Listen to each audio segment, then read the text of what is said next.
They didn't invade Earth. They voted for it. Inside the Grand Assembly Spire on Karel V, representatives of 312 intelligent species cast their verdict. One by one, with solemn nods and cold calculation, they raised their voices to sentence an entire planet to servitude. Not because Earth had committed a crime. Not because humans had declared war. But because humanity had become unpredictable. And in the galaxy, unpredictability is more dangerous than any weapon. The Ballot of Betrayal. The resolution was titled, Regulatory Custodianship of Terran Affairs. A polished euphemism for enslavement. They called it, Protective Integration. A measure for the good of the galactic order. But Earth had read between lines before. The real motive? Fear. Humanity had advanced too quickly. Gone from orbital flight to antimatter engines in under 2 centuries. Cracked neural ascension tech without guidance. Defied the Kardashev curve. And worst of all, they didn't ask for permission. That made the assembly nervous. And when power feels insecure, it reaches for chains. Voted. Ratified. Executed. The ink of law hadn't even dried before ships appeared in Earth's orbit. Enforcer fleets. Peacekeeping dreadnoughts from 12 species. Thousands of mechanized servitor drones designed for planetary pacification. They gave Earth's leaders 1 hour to comply. And the humans? They opened the channel. They listened. And they said only one word. Acknowledged. No defiance. No rebellion. Just that. The fleet commanders smirked. They thought it meant surrender. The great compliance. At first, everything seemed to proceed as planned. Earth's population was tagged. Monitored. Indexed. Its cities were left standing, sterilized of weapons but intact. Its industries redirected to serve the assembly, mining rare elements, building AI shells, managing deep space refineries. Humans didn't fight back. They obeyed. But not like slaves. Like students. They watched the protocols. They studied the guard formations. They learned the systems. And then they started optimizing them. Better logistics. Higher output. Even improved drone maintenance schedules. The aliens marveled at how fast humans adapted. They should have worried. The day the system cracked. It started with the Valen overseer, Torvek. He requested a full planetary audit of the Terran compliance program. What he received was a self-compiled report, authored by the humans. It mapped every inefficiency, predicted future resource strain, suggested upgrades to their own enslavement protocols. The data was flawless. And attached at the end? Submission is our duty. Optimization is our gift. The assembly applauded their docility. Called them the ideal servitor species. They didn't notice the hidden syntax in the report code. A message encrypted for human eyes only. Phase 1, complete. The new servants. Humans were deployed to work camps across assembly space. They didn't resist. They thrived. In mining colonies, they streamlined operations to double output. In orbital dry docks, they designed new hull-fold methods that revolutionized starship production. Even in bioengineering vats, human laborers devised containment hacks for dangerous compounds, saving lives, including alien ones. They didn't demand gratitude. They didn't boast. They just kept working. Until the assembly stopped watching too closely. Phase 2, Sleeping Gods. By the time the assembly noticed something strange, it was far too late. Entire sectors were now functionally dependent on human efficiency. From agriculture worlds to military production chains, nothing moved without Terran oversight. Assembly citizens trusted human workers more than their own kind. They're tireless. They're brilliant. They don't complain. Because they weren't complaining. They were planning. Quietly infiltrating logistics networks. Embedding control subroutines. Installing failsafes into every system they touched. The chains weren't binding humanity. Humanity was forging its own. The signal from Mars. It happened 12 years after the vote. Just a single ping originating from the ancient Martian relay. Long dormant. Now awakened. The signal reached every Terran agent across the stars. Every miner. Every technician. Every obedient servant. They all paused. One breath. One moment of stillness. Then every station under human control shut down. Simultaneously. Power grids failed. Transports halted in orbit. Defense systems locked in standby. And the humans? They all looked up into the sky and said, now. The galaxy blinks. Within hours, 12 trade routes collapsed. 67 assembly dreadnoughts were immobilized mid-warp. Centralized AI command clusters malfunctioned. Valen Prime's orbital defenses turned inward. and no one could reach Earth. The enforcer fleets that once monitored the Sol system? Gone. Not destroyed. Reclaimed. Humans aboard those ships had executed silent mutinies. No blood. Just precision. Each vessel now bore a new emblem, a broken shackle over a burning sun. Earth's reply. Finally, after days of silence, a transmission burst through the comms. Admiral Caden Reese, commander of the newly awakened Sol Sovereignty. He stood before a massive screen, Earth behind him ringed in a halo of defense satellites. 12 years ago you chose to enslave us with a vote. You thought we would break. Instead, you taught us every secret you didn't want us to know. You gave us your systems, your networks, your minds. He paused. And then, with a calm fury, you wanted a compliant species. You got one. And now you'll see what happens when that species stops pretending. The broadcast cut off. Admiral Caden Reese's image flickered out, leaving silence in the command halls of over 300 species. And in that silence came the only thing more terrifying than war. Pause. A collective, dreadful pause. Because every race in the assembly realized the same truth. We never enslaved the humans. We armed them. The fall of Ordoth Prime. Ordoth Prime was the first to test the humans' resolve. The capital world of the Kroshek Dominion, fortress-ringed and triple-shielded. Admiral Tolverine laughed when he received Earth's transmission. The cattle think they can bark, he snarled. Let's remind them of the leash. 3 hours later, the Black Spear, flagship of the Kroshek fleet, disappeared in orbit. Not destroyed. Disassembled. Dismantled mid-space by coordinated mutinies from human engineers and AI assistants the Dominion had grown dependent on. Orbital cannons redirected. Drones sabotaged. Airlocks opened from within. By dawn, Ordoth's skies belonged to Earth. By dusk, its government had surrendered unconditionally. Reese never fired a single Terran warhead. The new language of terror. There was no grand fleet movement. No invasion. Humans didn't attack in force. They whispered. They infiltrated. And with every whisper, another species' infrastructure collapsed. Human IT consultants shut down planetary grids from across the galaxy. Human agricultural planners modified atmospheric drones to choke alien food supply lines. Human servitors installed kill codes into AI assistants now sleeping in every home. The assembly had built an empire of dependency. And humanity had memorized every bolt, every wire, every weakness. The council fractures. Panic spread like fire through the assembly. In the spire of galactic law, the High Chancellor of the Jlarn Confederacy bellowed. This is terrorism. Retribution. Revenge. But no one answered him. Because each of them was suddenly wondering. How many humans did we import? How many manage our food? Our ships? Our defense systems? By the time the realization sunk in, one species had already defected. The Quillari Syndicate. They declassified hundreds of hidden documents, revealed that humans had, over time, replaced nearly 40% of the Syndicate's critical AI operators. The assembly laughed at the Quillari for years for being overly trusting. Now they were begging them for survival tips. The day the sun didn't rise. On Shuttle V, an ice world circling a red dwarf, time was kept with solar mirrors. The planetary regulators rotated massive satellites to mimic sunrise. For the first time in 1,000 years, the system failed.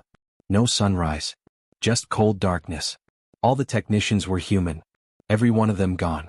In their place, a message etched across the control panel. We remember. The war that never began. Military analysts across the assembly prepared for open conflict. They readied their dreadnoughts, scrambled fighters, activated mercenary alliances. And yet, no human fleets came. Instead, Reese broadcast a second message. You do not understand the war you started. Because we are not your enemy. We are your mirror. You tried to own us. Now look at what we've done with your systems. You had chains. We turned them into conduits. You had prisons. We turned them into factories. You had slaves. We became engineers of your own fall. When a whisper becomes a shout. Dozens of worlds, once ruled by alien empires, now stood silent. Not out of devastation, but out of compliance. Local leaders begged for negotiation. They offered reparations, apologies, peace treaties. Reese refused. He didn't even respond. Instead, he sent human diplomats. Not soldiers. Not warlords. Diplomats, backed by precise files on every government, every scandal, every secret the humans had gathered as servants. Within a month, 12 species had surrendered their fleets. 30 opened their homeworlds for Terran oversight. 6 entire planetary economies now operated under Earth's shadow, without a single shot fired. This wasn't just revenge. It was a hostile acquisition. The hunger of Earth. The new Earth wasn't just about punishment. It was about evolution. Terran science had grown exponentially during their years of servitude. They reverse-engineered star drive tech, quantum-deployed nano-seeding programs, and even built gravitational lenses to bend planetary orbits into alignment with Earth's strategic needs. Humanity didn't want domination. They wanted transcendence.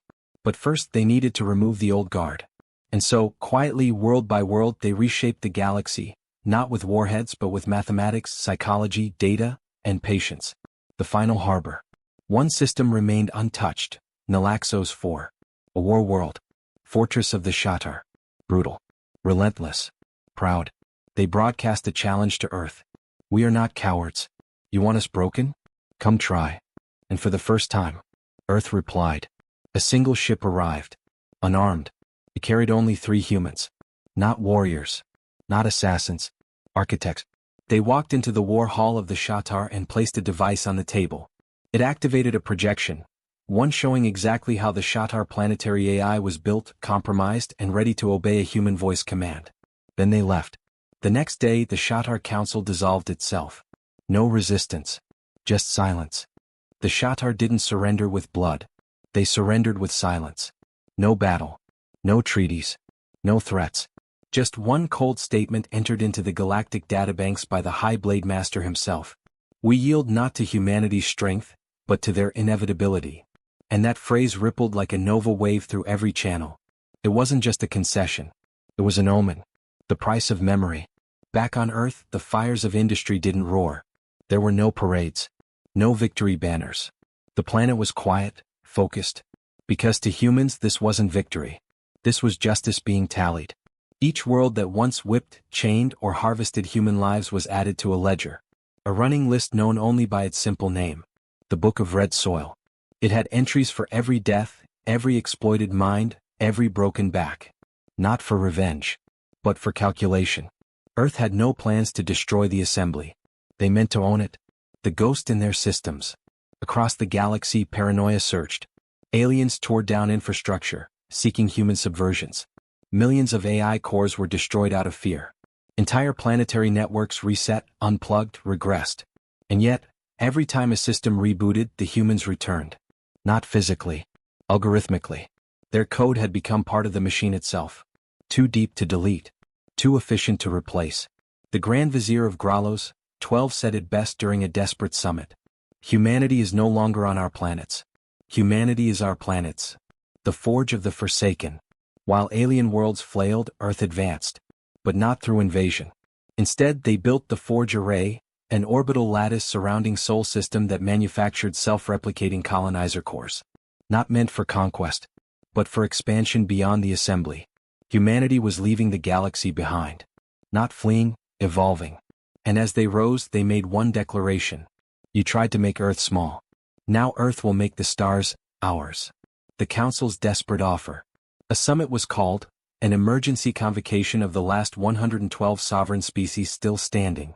They made a unanimous offer. Unconditional reparations to Earth.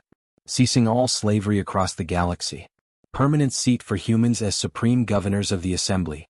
They expected Earth to respond with triumph. But what came back was simple. A shrug. You offer keys to a house we've already walked out of. Planetary exodus. Humanity began exporting its brilliance. They seeded new civilizations. They uplifted non-sentient species not with dominance, but with understanding. They released forbidden knowledge that rewrote energy production, material synthesis, time-space logistics. They handed the assembly the tools of their own obsolescence. And then they said, you enslaved us so you wouldn't be left behind. You still will be. And they left. World by world, humanity vanished from the systems they once served. And in their place? Silence. Systems still functioned. But without guidance. Without upgrades. Without humanity. When begging began. Without humans, things started to fail. Tech degenerated. Economies withered. Governments fractured. Not because humans sabotaged them, but because those empires never knew how to run themselves. The Scion worlds of AVAX reported a 40% AI failure rate. The Tyrak Consortium accidentally triggered a planet-wide blackout by trying to override a human-encoded failsafe. The Kilari Senate passed emergency law to make all humans sacred engineers and offered Earth 200 systems in tribute. But Earth didn't answer. The world that once begged for scraps now watched others kneel. The man named Ash. One man changed everything. He wasn't a general, not an admiral, not even a diplomat. His name was Ash Renner, born in the slums of Europa 9 during the slave generation. He'd spent his youth installing power relays in the dark undercities of Grolon space. Now he walked freely into the galactic chamber. He didn't come with guards. He came with a data crystal. A record of every secret, every lie, every exploitation the Assembly ever committed. And he offered it on one condition. Not vengeance, he said, but memory. The mirror trials. Earth established a tribunal system, known as the mirrors. Not to punish, to reflect. Alien leaders were summoned not to be executed, but to confront the histories they wrote in human blood. Each trial ended with a single sentence from the judges. What you feared in us, you created in yourselves. Afterward, the accused were returned to their worlds. No shackles, no cells, just a copy of the Book of Red Soil. The last vote. With the Assembly shattered and Earth ascendant, one final motion was proposed. A universal vote, recorded in the remaining galactic databanks. Should humanity return to lead the galaxy? One by one the species cast their ballots. And every single one voted yes. But when the results were transmitted to Earth, the reply was, too late. We don't wish to lead your galaxy. We're building our own. The votes had been cast. The outcome was unanimous. Every surviving species voted for Earth to lead, to return, to reclaim the broken assembly. But Earth's reply echoed louder than any conquest ever had. Too late. We're not coming back. They had not destroyed their oppressors. They had surpassed them. The age of weeping stars. A strange stillness settled across the galaxy. The kind that follows the moment after a scream. No more human fleets. No more data transmissions. No ambassadors. No raids. No retaliation. Just the absence of Earth. Worlds once terrified of human wrath now feared their neglect more. The Drachna High Commander wept openly in a broadcast watched by trillions. We feared the lash, but the silence is worse. There is no punishment, only abandonment. His tears, acidic and real, stained the steel floor as the broadcast went dark. The Empty Skies Initiative. A coalition formed, the Empty Skies Alliance, an interspecies committee whose sole mission was to entice Earth's return. They sent gifts. Planets, fleets, data cores. They tried empathy. Public apologies, truth memorials, child exchange programs to learn human languages and ethics. Some even mimic human culture. Dressing in Earth-style uniforms. Quoting human philosophers they never understood. Celebrating Unity Day, which humans never created. But Earth remained unmoved. To them, the galaxy was no longer a home. It was a graveyard they'd walked away from. The Witness Program. In desperation, aliens began traveling to the outermost edge of the known systems, hoping to find signs of human expansion. What they found were witness satellites. Each one emitted a single message. We see you. We remember what you did. But we do not hate you. We simply do not need you. These satellites weren't defensive. They weren't offensive. They were final. Proof that Earth didn't build an empire of war. They built one of indifference. The Gardens of Ruin. A few desperate species tried to atone in more drastic ways. The Zolari Empire, once known for harvesting human infants to power energy psionics, burned their own capital city to the ground and rebuilt it using only human architectural blueprints as tribute. They renamed it Ashera, an Earth word meaning dawn after devastation. When no human envoy arrived to see it, the Zolari Chancellor collapsed in the middle of the first assembly and whispered, "We made gods out of slaves, and now those gods ignore us." The children who never knew chains. Generations passed. Humanity continued to evolve outside the assembly. They no longer needed revenge. They were free in truth, not just in body. Children grew up hearing stories of chains, mines, and galactic thrones. But they also heard about what came after. How their ancestors didn't burn the galaxy. They left it behind. They called it the Great Departure. A legend. A migration. A choice made from strength, not spite. No statues were built to honor the dead. Instead, a simple school hymn was sung across the Expanse colonies. They tried to break us. We broke their need for chains. The final message. One last broadcast from the assembly was transmitted to Earth space. A plea more personal than formal. We have done all we can. We offer penance, leadership, worlds, our history. Please return. Even once. Even in silence. Show us how to be better. It traveled across the void, encoded in every known language. No answer came for years. Until one day, a small, unmarked human drone appeared in orbit around the Galactic Council's shattered capital.